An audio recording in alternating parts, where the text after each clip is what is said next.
Hi everybody! This video introduces you to the second novel that we're reading for English 330, which is Never Let Me Go.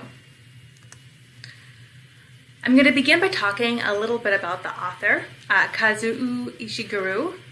He was born in 1954 in Japan, so he's Japanese by birth, but he moved to the United Kingdom at the age of 5 and lived there for quite a long time. In fact, I don't think he returned to Japan until the 80s.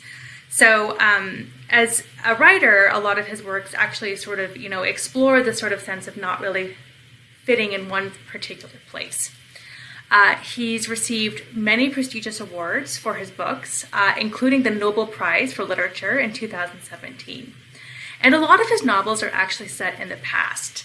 And as part of this being set in the past, characters are often trying to make sense of unresolved issues. Never Let Me Go isn't really set in the past, but it does feature characters who are trying to make sense of their own paths, or their own pasts. So in that way, it's sort of thematically consistent with some of his works. So Never Let Me Go is the novel that we're reading. It was initially published in 2005, so it's a fairly recent novel. It's sometimes classified as a dystopian novel. In other words, a novel that's set in a dystopia. Another sort of common example of, say, a dystopian novel would be like the Hunger Games trilogy, where characters are living in this sort of dystopic or sort of weird alternate reality of our present day. So it's sometimes classified as one of those, although there's ways in which it doesn't necessarily fit neatly into that subgenre. It's also sometimes classified as a science fiction novel because the world that the characters are living in has certain kinds of scientific and technological advances that shape their reality that are different from our own world that we live in. As you'll notice or figure out when you read it, though, it's not necessarily what we would think of as sort of a classic science fiction novel, though, in that there's not like aliens in outer space and things like that. The novel is set in a kind of alternate version of England in the late 20th century. So in writing this, Ishiguro is in some ways sort of drawing on his own experience living in the UK for so many years. The narrator, whose name is Kathy H., spends a lot of the novel recounting her childhood at a school that's called Hailsham, and then also her more recent experiences working as what's called a carer in that world. And then the England of the novel, in a lot of ways, is actually similar to the England of our own present day.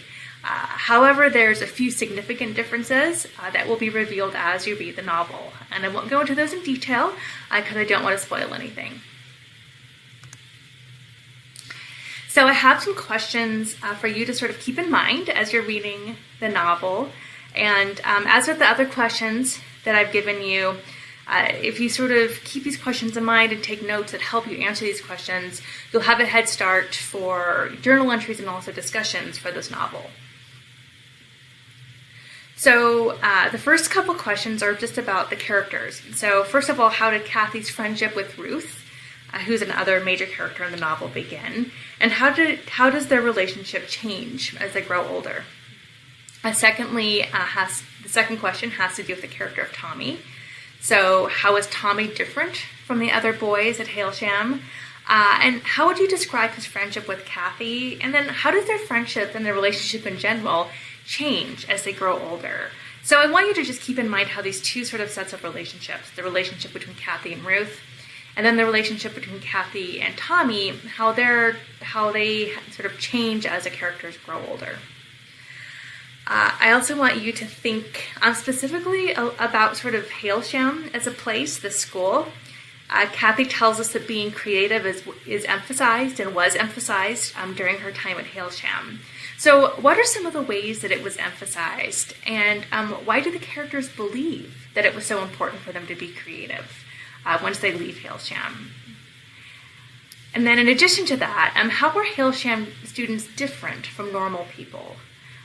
And what kind of future awaits them? And then how does Hailsham prepare them or fail to prepare them for this future? And then in addition to those questions, I also have some questions just about sort of the way that the novel is set up and some sort of larger themes in the novel. So first of all, who seems to be Kathy's intended audience? What information does she assume that her audience knows?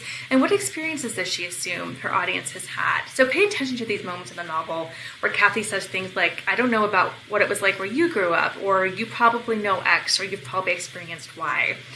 Those probably provide important clues about who sort of Kathy thinks that she's writing to and who her audience is. And then, as I mentioned earlier, the world of Never Let Me Go has sometimes been described as dystopia. So I want you to think about whether you agree and why or why not. So for example, how is it different and how is it similar to other fictional dystopias, like say the world of Hunger Games? Or you can think about other dystopias might be like the world of 1984, right? That's also a fairly famous fictional dystopia. I'd also like to think about the significance of the title, which is Never Let Me Go. And this title comes from a sort of one of Kathy's favorite songs, but it has a broader significance than just referencing that song. There's a lot of places where characters talk about the importance of not letting go of things or holding on to things. So I want you to keep an eye out for those places where it mentions this sort of theme of not letting go or holding on. And think about what the novel as a whole seems to be saying about the importance of not letting go of things and how one can go about holding on to people, places, and memories. And then finally, at the end of the novel, Kathy says, I'll always have Hailsham with me, safely in my head, and that'll be something no one can take away. So I want you to just, as you're reading the novel, before you get to the end, keep an eye out for why Hailsham is so important to Kathy. And think about why the idea of it and what it represents is so important to Kathy, and what it is that this school represents. So I look forward to seeing what you guys think.